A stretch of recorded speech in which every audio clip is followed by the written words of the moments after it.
All right, so what we're going to do is we're going to be using like the stroke effect today. So what this essentially does is allows you to use a brush stroke to reveal things. This can have a lot of different applications, and we'll go into those later kind of in the lesson. But for right now, because I have examples for you somewhere else, but for our purposes right now, I'm going to show you one time what we're going to do, and then we'll come back later and do it together. So after this, because it's a very short lesson, you get to see the whole thing once, get the end concept, and then come back and do it with me. Okay, so the second time we do this, I'll do exactly what I'm doing right now. You're just going to follow along. So I'm going to go to a new project. Check your compositions always, because what it'll often do is default back to the last thing you did. So like I was doing a social media thing, so mine is going to be, kind of a story mode. I'm doing this in 29.97. The reason you do that is because YouTube is usually 30 frames a second, not 24. If you're doing a film, 24 is correct. 29.97 just has to do with weird math. 10 seconds is fine. If you have 30 seconds, it's fine. It doesn't really matter because you're going to adjust it at the end anyway. So I'm going to hit OK, and now I have this. I'm going to get kind of into the habit of putting a solid behind it just so that we know that there is a background. So you just go into a solid and you pick a color. So I'm not actually going to I'm actually going to go with this because I'll use my text as black. So now we have a solid. Now all we really need here is text, and text that looks handwritten, because that's what the effect is that we're going for, a handwriting effect. Okay? So I'm going to right click, I'm going to go to new and text. And I'm going to type in, I'm actually going to do something shorter, hello. Okay, so we have this here. This is not the font I want. So we've already gone through how to change our font, so I'm going to go through and just find something that works. I'm going to go with, say, this one here. Other thing is it's really small, and that's going to make this really difficult. So you can usually just go over here and look at your pixel number. And this is your font size. And so that's in your properties panel. I'm just going to make it kind of large. Now, the reason I picked this one is actually I wanted something that wasn't interconnected like cursive. The reason being is it's a better way of doing this lesson. So it doesn't really matter. You can do cursive. It's just a matter of if you have something interconnected, you generally have a single mask. And for the lesson, it's better if we have multiple. Okay? So right now, all I really have to do is use the pen tool. And what I'm going to do is I'm going to be creating masks inside the layer. So the biggest difference here is a mat really is a separate layer controlling your layer. So if I have a picture and I want it to reveal, I have a mat with a shape and it can either be drawn through your shape layer or through your pen tool if you want something particular. With this one, everything's inside of the original layer. Why that's beneficial is because we only really need it to affect this layer, but also when you're using the stroke effect, it does it in order. So it can actually have multiple masks being controlled in sequence, which for our purposes is helpful because we want to make this look like you're writing from left to right. Make sense? So one big thing is you do have to do this from left to right if you're trying to do a handwriting effect, because if not, if you do it the other way, it looks like it's coming in from the right side to the left, and that's not the correct effect. So all I have to do is click on my pen tool and then click on my layer. Now this is where it's going to go a little slow, and I'll try and go as fast as I can.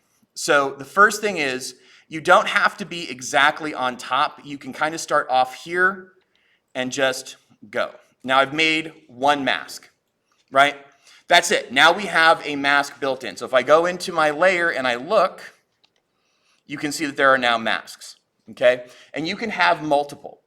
So what we're going to do is we're going to have to create these masks as though we were writing in order. So if I was going to make the next line would most likely be the vertical line and then the horizontal line for the H. You with me so far? So the problem is we've had in the past is if you're making, a path, I can't really go off of it until I close it, which is not as big of a deal here. All we really have to do is re-click our layer, and now it will let me start a new mask. And notice the colors are different. Okay, and this is, I might actually go through and redo this a little bit so it's a little more bendy, and just like in Illustrator, you can just go in and hold and drag and it'll bend your anchor point a little bit. So I click on hello again, and now I have a third mask. And we just essentially keep doing this. You click, and here I'll make sure that I'm making a curved.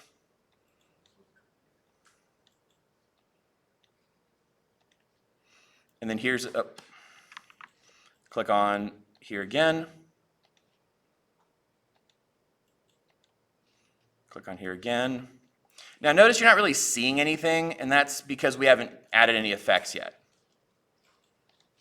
And then we just go for the last one. Kind of curve this a little bit. Come up here, curve it a little bit. Come back here, curve it a little bit. And now we have, oh, and let's not close that actually completely. Okay, so now we have all of these masks. Here's the cool thing. All we have to do is add one simple effect, and we have a lot of control over how these masks function. So if you look in, if you don't have it open, you can always just go into your Windows and you go to Effects and Presets. And then hope your computer doesn't crash. There we go. And we're going to type in STROKE, and we're going to generate a stroke. So we just put that now on the whole layer, and it's now affecting every mask in the layer. Everybody with me so far? So a couple things that we want to look at.